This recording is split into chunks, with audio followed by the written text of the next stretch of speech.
students, good morning. Welcome to the Bujingli School Trust Sanchalit Jainacharya Shri Achramarji School online classes. Social Science, Standard 7, Chapter 3, Quotes and their importance. Let's see page number 20. जो आज हम new chapter कर रहे हैं वो है quotes and there importance. Quotes आपको पता होगा, सुना होगा, उसके बारे में और उनके इम्पोर्टेंस के यानी उनकी जो खास बातें हैं उनसे रिलेटेड हम डिस्कस करेंगे. Let's start with one story. एक स्टोरी देखते हैं, उससे रिलेटेड हमें थोड़ा आइडिया आ जाएगा कि एक्चुअल में कोट्स और उनकी इम्पोर्टेंस क्या होती है. Read this story and answer the questions. There was once a king who lived in a grand palace. There was a river at the distance where the village washermen would wash clothes daily. एक बार की बात है कि एक राजा रहता था बहुत ही बड़े ग्रैंड पैलेस में. उसके पास में एक छोटा सा रिवर था डिस्टेंस पे, जहाँ पर गांव का जो वॉशरमैन था, धोबी था, वहाँ पर डेली कपड़े धोने आता था. One day, the washerman and his wife were washing clothes till late and it grew dark while they were returning home. एक दिन क्या हुआ कि ये जो धोबी था और उसकी वाइफ थी, वॉशरमैन की वाइफ, दोनों कपड़े धो रहे थे. तब रात हो चुकी थी, बहुत डार्कनेस आ गई थी. जब वो अपने घर जाने लगे तब suddenly a bullet came from the direction of the palace which hit the washerman killing him on the spot. अचानक सडनली एक बुलेट फायर हुई. एक बुलेट आई, डायरेक्टली पैलेस के तरफ से आई थी, डायरेक्शन पैलेस का था, और जिस वजह से वॉशरमैन को वो हिट करी और ऑन द स्पॉट उसकी डेथ हो गई. On the next day the washerman wife's went to the court to seek justice. अब दूसरे दिन वॉशरमैन की जो वाइफ थी कोर्ट में गई जस्टिस के लिए, इंसाफ मांगने. The king listen to her carefully. She said the bullet came from the direction of the palace only. King ने उसकी पूरी बातें अच्छे से सुनी. वॉशरमैन की वाइफ ने कहा कि जो बुलेट आई थी वो पैलेस के डायरेक्शन से ही आई थी. The king thought over the matter for a while and asked her to come the next day. उसके ऊपर पूरा इस मैटर पे किंग ने अच्छे से सोचा. उसको कहा अब तुम कल आना. When the king investigated the matter, he found out that it was the queen who had fired the shot. King ने इन्वेस्टिगेट किया पूरे मैटर को. तब उन्हें पता चला कि ये क्वीन की गलती थी, क्वीन ने फायर किया था. She was fond of hunting but had no intentions of killing the washerman. उनको उनको ये पता था कि उनकी जो वाइफ है, क्वीन है, उनको हंटिंग का बहुत शौक है, बट उनको इंटेंशन नहीं था, कोई एक मकसद नहीं था कि वॉशरमैन को वो मारे. The people of the village including the washer women went to the court the next day. अब दूसरे दिन गांव वाले और उसकी जो वाइफ थी वॉशरमैन की, वो लोग सब मिलकर कोर्ट गए दूसरे दिन. She asked the king to give her justice. उसने कहा राजा को कि आप मुझे अब इंसाफ दो. He reassured her saying I will ensure that you get justice.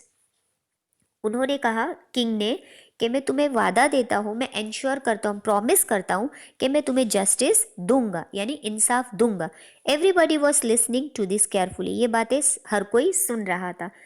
अब यहाँ पर हमें रीज़न तो दिया हुआ नहीं है कि एक्चुअली उसने अपना वर्डिक क्या दिया. यहाँ पर क्वेश्चन है what was the verdict of the king. Verdict मतलब उसका फैसला क्या था, उसने क्या सोचा होगा. हो सकता है ये भी कि उसकी क्वीन वाइफ थी तो उसको वो नहीं उसको बचाते हुए इस वुमेन को इंसाफ ना भी दे, या तो हो सकता है कि टिट फॉर टैट क्वीन को सज़ा देकर वॉशर वुमेन को इंसाफ दे दे. ये दो पॉइंट होती है, डिपेंड करता है कि सिचुएशन में कौन है. Let's C on page number 21. यहाँ पर एक आइडल बना हुआ है 3.2 में, गॉडेस ऑफ जस्टिस. कुछ क्वेश्चंस है, हम उसको टैली करते हैं. Let's see what do you see in the picture. यहाँ पर हमें कुछ ये पिक्चर में क्या दिखाई दे रहा है कि एक आइडल बनी हुई है, उसके हाथ में कुछ है, आँख पे पट्टी बंधी हुई है. What is special about this idol. Exactly special हम लोगों को ये आइडल में बहुत सारी चीज़ें दिखती हैं. व्हाट डज इट सिम्बलाइज, ये हमें सिंबल क्या देता है. What does the sword symbolize in the hands of the idol. यहाँ पर एक हाथ में स्वॉर्ड है, यहाँ पर हम देख सकते हैं एक हाथ में स्केल है, एक हाथ में स्वॉर्ड है. तो ये दोनों ही चीज़ कुछ चीज़ों को डिपिक्ट करती है. अब हम देखेंगे नेक्स्ट क्वेश्चन है what is the idol known as. ये आइडल को आप क्या कहते हो, तो हम कहते हैं गॉडेस ऑफ जस्टिस, यानी इंसाफ की देवी. यहाँ पर आँख पे पट्टी बंधा हुआ होना मतलब ब्लाइंड फोल्डेड उसको इसीलिए रखा जाता है ताकि कानून की नज़र में चाहे कोई भी हो, रिच हो या पुअर हो, कोई भी हो, सब एक है। अगर कोई क्रिमिनल है या किसी ने जो गलत कुछ किया है तो उसको बराबर से उसको सजा देनी चाहिए। यहाँ पर ये जो तराजू है, जो बैलेंस जिसको हम कहते हैं, ये बताता है कि हर एक इंसान इक्वल है। Let's see, read and understand. Our country is a democratic country. वैसे वेल वी नो कि हमारी कंट्री डेमोक्रेटिक कंट्री है, means for the people, by the people and of the people, यानी सिर्फ और सिर्फ पब्लिक की वेलफेयर के लिए ही काम किया जाता है। The judiciary of our country is independent and unbiased. हमारा जो कंट्री का जुडिशरी है यानी जो कोर्ट्स है वो इंडिपेंडेंट है और अनबायस्ड है, यानी पार्शियल नहीं है, कोई भी भेदभाव नहीं किया जाता है उसमें। Those who do not abide by the law are considered as criminal. जो लोग कानून नहीं मानते हैं या कानून तोड़ते हैं उनको क्रिमिनल कहा जाता है। Such criminals deprive people of their rights. ऐसे कुछ जो क्रिमिनल्स होते हैं वो दूसरों का हक मारते हैं। Our country has benefit of the judiciary at all levels. हमारे कंट्री में जुडिशरी यानी कोर्ट्स का अलग अलग लेवल पे, हर एक लेवल पे बेनिफिट है, यानी फ़ायदा है। हम हर एक चीज़ के लिए अलग अलग कोर्ट्स में जा सकते हैं। There are 3 level of courts, taluka, district and state level. हमारे इसमें 3 कोर्ट्स आते हैं। कोर्ट्स के 3 लेवल है, एक तो तालुका कोर्ट है, दूसरा डिस्ट्रिक्ट, तीसरा state. Let's see this courts. Taluka को तालुका कोर्ट कहा जाता है, डिस्ट्रिक्ट को डिस्ट्रिक्ट कोर्ट कहा जाता है, स्टेट लेवल पे आता है high court. Let's see, judgments are passed on the civil and criminal cases. वैसे 2 टाइप के केसेस होते हैं, सिविल भी होते हैं और क्रिमिनल केसेस होते हैं। वो आगे हम देखेंगे एक्चुअल में सिविल केसेस क्या होते हैं और क्रिमिनल केसेस किससे रिलेटेड होते हैं। For the judiciary to function quickly and inexpensively, Lok Adalats have been put into the practice. अब देखिए, हमें पता है कि कोर्ट्स में जाते हैं तो जल्दी काम नहीं होता है, बहुत टाइम लगता है वर्डिक्ट आने को यानी फैसला आने में। तो जुडिशरी ने क्या किया है, लोक अदालत स्टार्ट की है ताकि जल्द से जल्द, क्विकली और इनएक्सपेंसिव, बिना खर्चे के आराम से लोगों को इंसाफ मिल सके। यहाँ पर you can see high court, district court and taluka court. Now see page number 22. Read and understand. The court at the lower level is taluka court. Such courts are called trial courts. Taluka court को trial court कहा जाता है. District courts are above taluka courts and the head of the district courts is the high court. यहाँ पर 3.3 में आप देख सकते हो the Gujarat high court. Okay, यहाँ पर अब हम एक एग्जाम्पल के थ्रू समझेंगे कि ये कौन सा केस है. अब हम यहाँ बात करेंगे हंसाबाज लैंड, ज़मीन के बारे में बात करेंगे. Let's talk about that. There was once a landlord in a small town whom everyone was afraid of. एक छोटा सा टाउन था जहाँ पर एक लैंडलॉर्ड था, ज़मींदार था, जिससे हर कोई डरता था. अफ्रेड मीन्स डरता था. He owned a majority of land area in the town. ज़्यादातर टाउन में जितना भी ज़मीन का हिस्सा था उसका ही था. There was an old lady, Hansaben, whose farm was near his land. एक लेडी थी, ओल्ड थी, जिनका नाम था हंसाबेन. उसकी ज़मीन के पास, लैंडलॉर्ड की ज़मीन के पास उस लेडी का एक छोटा सा फार्म था. The landlord gradually started capturing the land near by.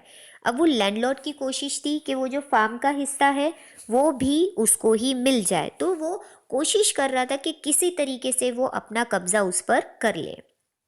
Slowly and steadily the landlord encroach upon half of Hansaben territory.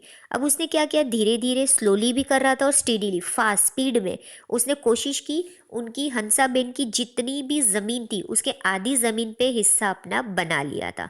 Her farm, हम यहाँ पर फार्म के बारे में बात कर रहे हैं. And did not give her land और मनी इन रिटर्न. ज़मीन तो रख ली, आधो आध ज़मीन भी रख ली, लेकिन ना वो ज़मीन वापस की ना पैसा दिया उस ज़मीन का. Thus in order to get back her land, Hansaben filed a case in the taluka court. अब अपनी ज़मीन वापस लेने के लिए हंसाबेन ने तालुका कोर्ट में केस फाइल किया. Both the landlord as well as Hansaben presented their arguments in the courts. The जज heard the arguments and give the verdict in favour of Hansaben. अब यहाँ पर क्या हुआ, जब हम कोर्ट में जाते हैं तो दोनों पक्षों की बात रखी जाती है, पूछी जाती है। तो लैंडलॉर्ड और हंसाबेन दोनों ने अपने आर्ग्यूमेंट्स रखे कोर्ट में। हम खुद आर्ग्यूमेंट नहीं कर सकते हैं, यानी बातचीत नहीं कर सकते, वो लॉयर के थ्रू ही होता है। तो उन दोनों के बीच का आर्ग्यूमेंट प्रेजेंट किया गया कोर्ट में, और फाइनली दोनों की बातें सुनने के बाद, दोनों के आर्ग्यूमेंट सुनने के बाद, जो कोर्ट था उसने वर्डिक्ट दिया था हंसाबेन के तरफ। वर्डिक्ट मीन्स क्या होता है कि फैसला किसके फेवर में गया, फैसला हंसाबेन के फेवर में गया। लेट्स सी, थिंक में आपको मैं 2-3 चीज़ें बता दूं कि only civil cases are heard in taluka court. अब ये जो हमने केस के बारे में डिस्कस किया वो तालुका कोर्ट में ही जा सकता है क्योंकि वो सिविल केस है। हाउस, लैंड और property cases are called as civil cases. हम सिविल केसेस एग्जैक्टली किसको बोलेंगे, जो घर से, ज़मीन या प्रॉपर्टी केसेस से रिलेटेड हो उसको हम कहते हैं civil cases. If people do not get justice in taluka court, they can appeal to the district court. अगर किसी को इन केस तालुका कोर्ट में जा रहे हैं और जस्टिस नहीं मिलता है तो वो डिस्ट्रिक्ट कोर्ट में भी अपील कर सकते हैं।